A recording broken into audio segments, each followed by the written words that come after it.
বিসমিল্লাহির রহমানির রহিম। আসসালামু আলাইকুম। তো কেমন আছেন সবাই? আশা করছি ভালো আছেন। আমরা আল্লাহর অশেষ রহমতে ভালো আছি। তো আবারও নতুন একটা ব্লগ নিয়ে আপনাদের মাঝে হাজির হয়েছি। আজকে সকালে অনেক ঠান্ডা পড়েছিল। তো আজকে প্রথমে সোয়েটার বের করেছি। সকালে ব্রাশ করে মুখ ধুয়ে আমি চলে আসছি রুটি ভাজবো আমি। তো এখানে লবণ দিয়ে দিচ্ছি। আমি রুটি সাধারণত গরম পানি দিয়েই ভাজি, কারণ এটা দেওয়ার ফলে রুটিটা অনেক নরম হয়।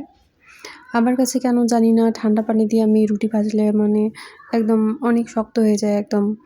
আর কিছুক্ষণ পরে তো মনে হয় খাওয়াই যায় না। গরম গরম হলে একটু ঠিক আছে, কিন্তু এভাবে গরম পানি দিয়ে যদি আমি রুটি ভাজি তো সারাদিন ইভেন সকালে ভাজলে রাত্রেবেলা মনে হয় আমার রুটি অনেক নরম থাকে। যদিও বা আমি রুটি ভাজায় তেমন এক্সপার্ট না, তো আর কি হয়ে যায় কোনো রকম। আমার রুটি তেমন গোলও হয় না, তো আলহামদুলিল্লাহ আর কি, খাওয়ার মতো আর কি। গরম পানি দিলে ডো করার সময় অনেক অসুবিধা হয়। তো আমি কিছু একটা নিই, একটা স্পুন বা একটা চাকু, হাতের কাছে যেটাই থাকে সেটা দিয়ে আমি প্রথমে একটু সবগুলোকে মিক্সড করে ঠান্ডা করে নিই, তারপরে হাত দিয়ে করি, না হলে হাতে অনেক গরম লেগে একদম লাল হয়ে যায়। তো আমি এভাবে আগে করে নিব, তাহলে আমার সুবিধা হয় যে কয়টা রুটি ভাজবো। তো আমার করা উচিত। আমার 6টা রুটি হয়েছে এখন। আমার হাজব্যান্ড 4টা আর আমি 2টো, আমার 1-2টো রুটি খেলেই হয়ে যায়। আমি বেশি রুটি খেতে পারি না।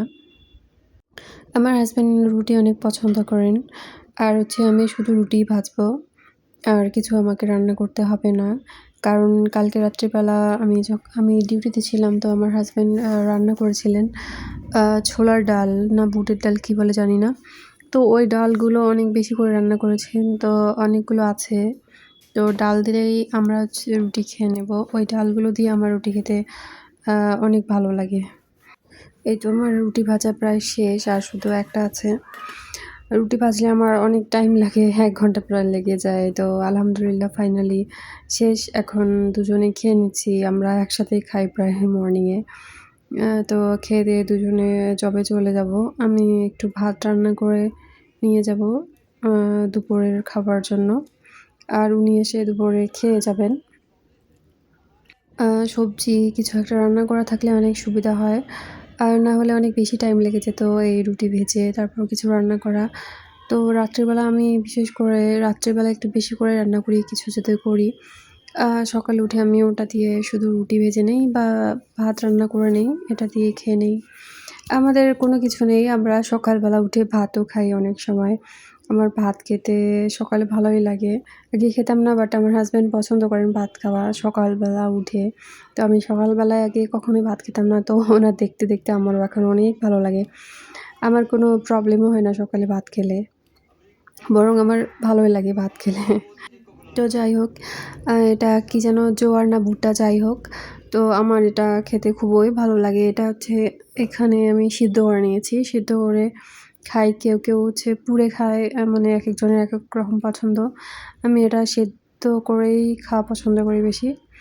আর এই সিজনে কমলালেবু বেরিয়েছে, তো আমরা খেয়ে নিচ্ছি। আমার হাজব্যান্ডের কমলালেবু খুবই পছন্দ। উনি খাবার শেষ করে সাইডে রেডি রাখতে হয়, খেয়ে দিয়ে উনি খাবেন কমলালেবু।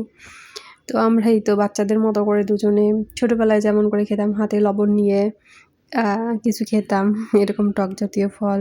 তো উনি বারবার ক্যামেরার সামনে ওটা দেখাচ্ছিলেন, আমি নাকি এভাবে বারবার দেখাই, ওই জন্য।